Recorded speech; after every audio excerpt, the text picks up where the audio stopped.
Australia too is about to write itself into the forefront of history. It was this moment in 1983 that secured Alan Bond's place in Australian folklore. At the age of 45, Bond was already a self-made millionaire, a former Australian of the Year, and now a national hero.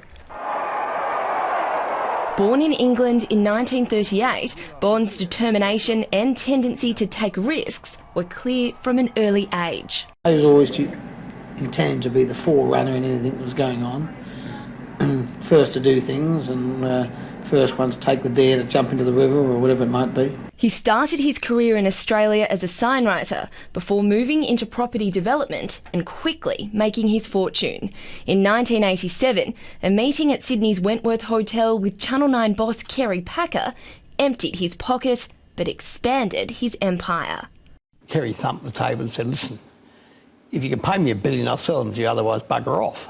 By the late 1980s, Alan Bond was at the height of his wealth and power. He owned the largest media company in the country, breweries, gold mines, oil wells, property around the world, even an extensive art collection. He was the most successful businessman in the country until a spectacular fall from grace. Bond Corp, Bond, the seller, Bond Corp. As money grew tight, Bond was forced to sell Channel 9 back for a fraction of the price, prompting the famous Packer line, "You only get one Alan Bond in your lifetime, and I've had mine."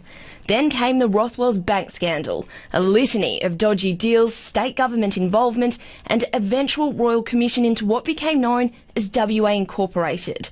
He was jailed in 1992 over the Rothwell's collapse and declared bankrupt the same year. While he was acquitted on appeal, his time in prison was far from over. After buying an impressionist masterpiece, Manet's La Promenade, in 1996, then selling it at a huge profit, he was found guilty of abusing his position at a public company and sent to jail again. In 1997, he was given more prison time for siphoning off $1.2 billion to prop up the Ailing Bond Corporation, at the time, Australia's biggest case of corporate fraud. I found that in prison that I had more time to read the Bible. I had more time to contemplate life and more time to look upon my fellow man.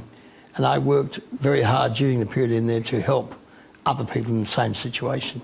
His second wife, theatre producer Diana Bliss, was a constant by his side after the pair married in 1995.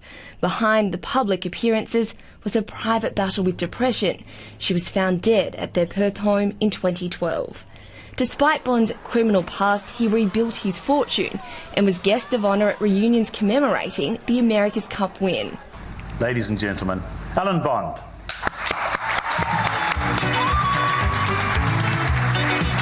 But his checkered past was never quite forgotten. Can you be a corporate criminal and a national hero? It seems to be so, doesn't it? A colourful character to the end. Stephanie Dalzell, ABC News.